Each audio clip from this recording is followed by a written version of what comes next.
In Pine, Colorado. Hey, Judy, what's on your mind today? Hi.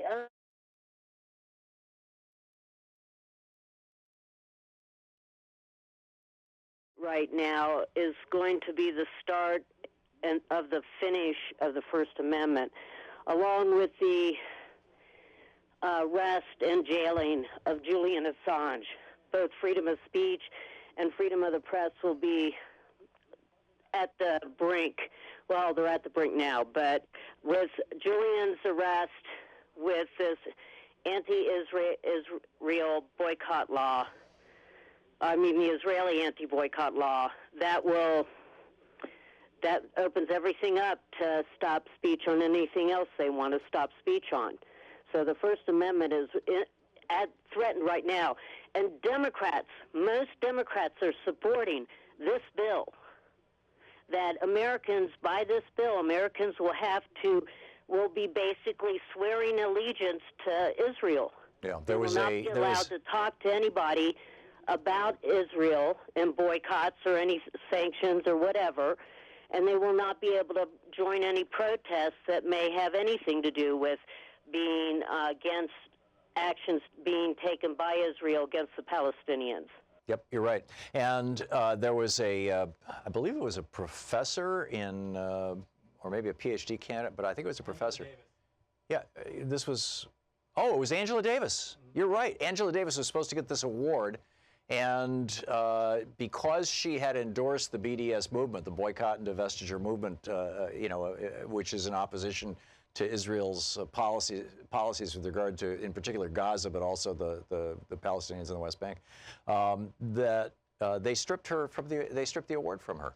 I mean, that's mind-boggling. And Mark Pocan, Congressman Pocan, a couple of days ago on this program, Wednesday, somebody called and asked him about this, and he said, this law is completely inconsistent with the First Amendment. You should have the right to say whether you're right or wrong.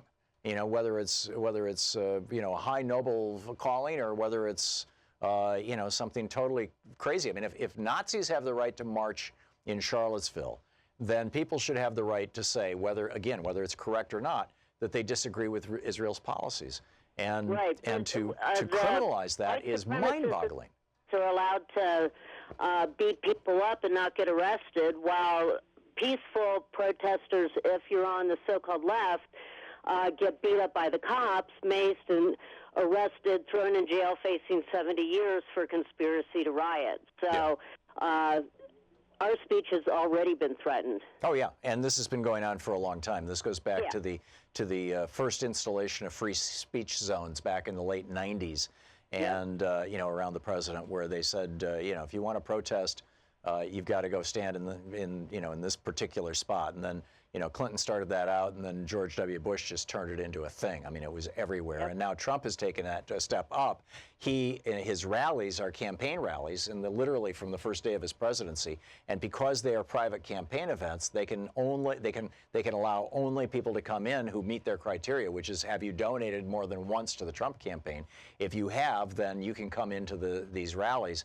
And so, there's nary a voice of dissent. And then the media covers it as if it's actually a public event, when it's not. These are all private events. So, the whole thing is bizarre. Judy, thank you for the call. Well said. Izzy in Boulder, Colorado. Hey, Izzy, what's up? Hey there. And just to lighten the mood a little bit, in light of our president telling FEMA not to help California out and that they need to clean it up themselves, I've decided that we've got a new slogan for him. Okay. It's Make America Rake again. Rake our forests. That's a good one. That's a good one. Make America Rake again. Izzy, thank you. Thank you for calling and sharing that with us. James in Clear Lake Oaks, California. Hey, James, what's on your mind today? Well, I'm reading about these prospective shutdowns of GM plants, and I want to know, what you had to say. Are you talking about the Ford plants in Europe? Or the GM plants in the Midwest? The GM plants in the Midwest. Okay. Mainly, not that the Ford closures are unimportant or whatever, but because it's also related to international trade and everything, and also related to electric vehicles and cutting down greenhouse gases. Yeah. No. The reason I asked is because the GM stuff was a few weeks ago and the Ford stuff was a couple days ago.